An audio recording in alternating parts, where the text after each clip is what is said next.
This is another one of my favorite parts of the service, where not only do we get a chance to maybe hear about something we hadn't heard about, hear another perspective on something that we may have known a little bit about, or to something that can bring in a little curiosity, so that it be encouraging us to look up the person, look up the event that we always are trying to learn more, always trying to inspire one another. So this right now is that special part in our service where we call on the someone from the community to do the historical tribute. And this day right here, we have not only the minister, Brother Bill, who has brought messages, but also we are calling on our minister, Brother Bill, to bring a little bit of history to try and talk about anywhere from 5 to 7 generations of something that is going on, something that was important, something that sparked something in his mind. So if I can call on my dear brother, minister, Bill, to come talk to us, come invite us in to learn a little bit. Ashe? Good morning, Wose. As you know, we are a people who remember. So when we look forward, when we look to our future, we need to understand how that connects to our past. When we go to the table and put that fork in our mouth, we need to understand that somebody had to work to put that food there. And one of our great heroes in that space, in agriculture, in the first of the sciences, is George Washington Carver. So let's take a look.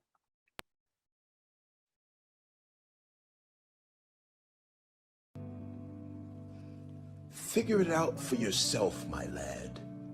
You have all that the greatest of men have had. 2 arms, 2 hands, 2 legs, 2 eyes, and a brain to use if you would be wise. With this equipment, they all began. So start from the top and say, I can. Look them over, the wise and the great. They take their food from a common plate, and similar knives and forks they use. With similar laces they tie their shoes. The world considers them brave and smart, but you have all they had when they made their start. You can triumph and come to skill. You can be great if you only will. You're well equipped for what fight you choose. You have legs and arms and a brain to use. And the man who has risen great deeds to do began his life with no more than you.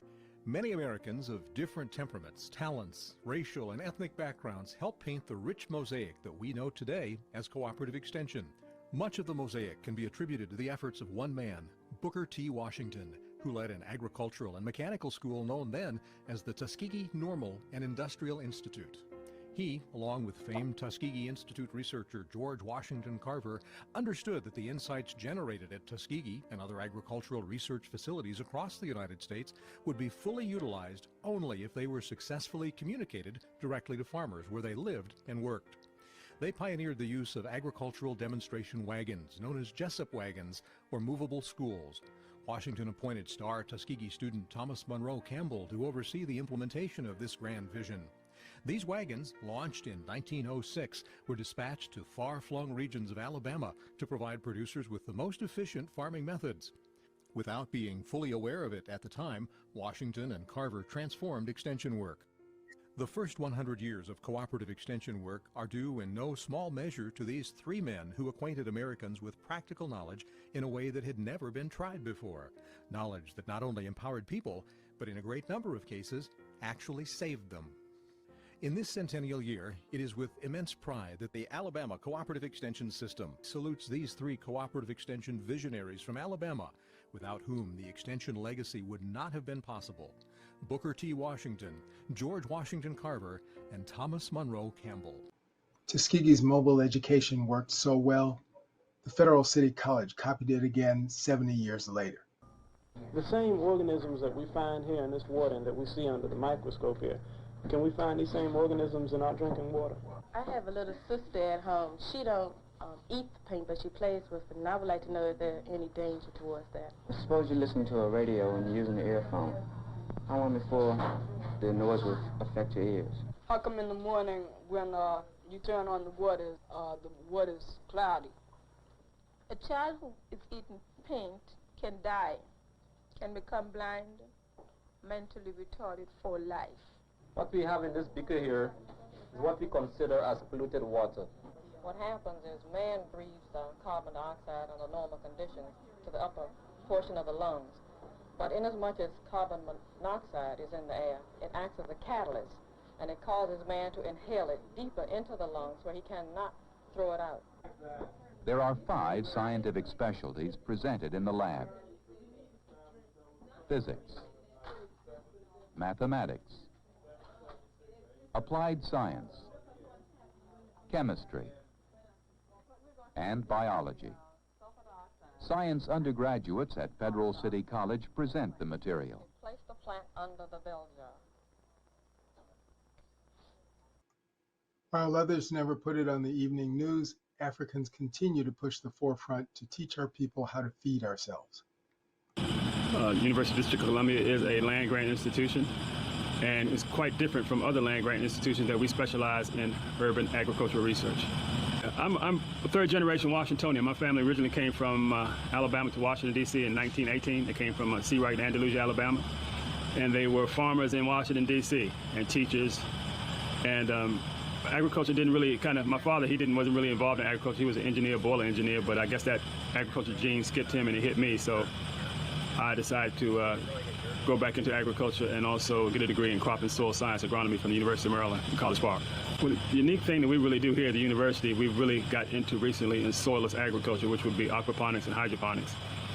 And if we're going to try to feed more people going into the year of 2050, where we're expected to have at least 3 more or 2 more billion people added on to the 7 that we have now, we have to find out more ways to feed people more efficiently in urban areas. Well, urban agriculture is not new.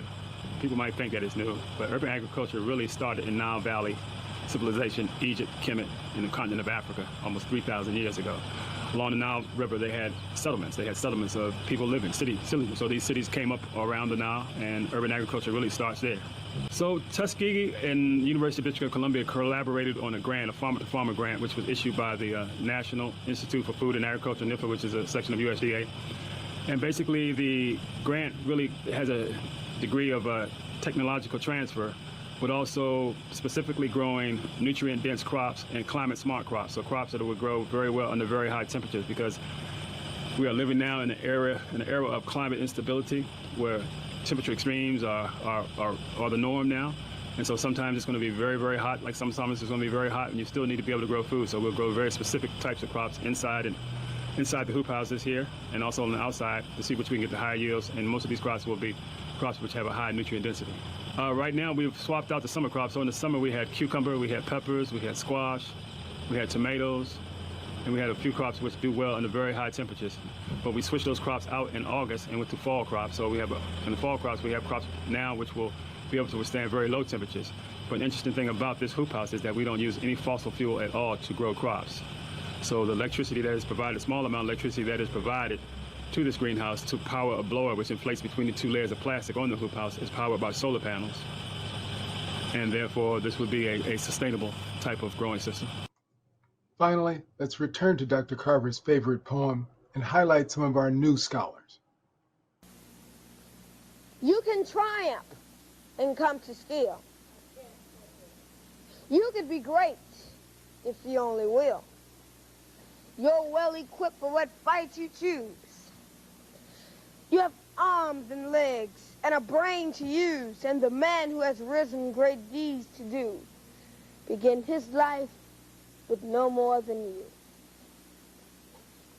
You are the handicap you must face.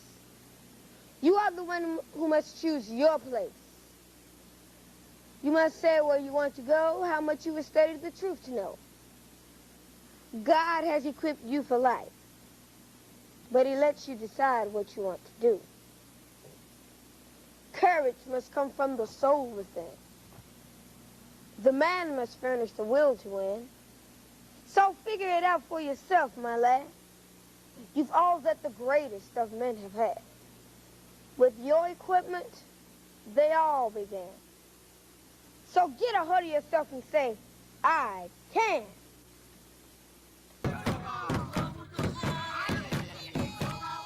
I am Sakiwa and I am 14 years old.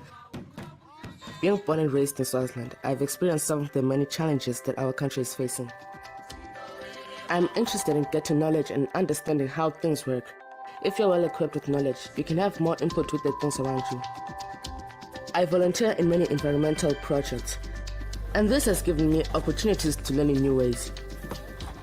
I am Bonke. I'm also 14 years old and go to school with Sakiwa. I believe young people enjoy asking questions to solve problems, and that's why I love science so much. My father is a farmer. Like most Swazi subsistence farmers, because of drought and soil erosion, he does not produce enough food each year. Because of severe food shortages, many families in Swaziland rely on food aid. Bonke and I believe his family's situation and that of many others here can change for the better. We decided to dedicate our time to trying to find a way of producing better yields for farmers. We were inspired by our science teacher, Mr. Stole, to find a solution. Hydroponic farming is a method of growing produce without soil. This system can be considered a good option, but for poor farmers it is too expensive. We developed a unique simplified hydroponics method to grow vegetables using a nutrient solution made from matured chicken manure. We grew vegetables to test if these or traditional methods produced better results, given the same area of land. We found out that our system increased the amount produced by 140%. I know that Swaziland can solve these problems with education. By empowering farmers with knowledge of simplified hydroponics, Swaziland can be a better place to live. I see the Cooking Science Fair as a step to prove to the community that even someone as young as me can make a difference. I believe in myself today and know my time is now, not sometime tomorrow when I am old. Winning the science fair as young Swazi scientists cannot change the world, but can change the way we live in it.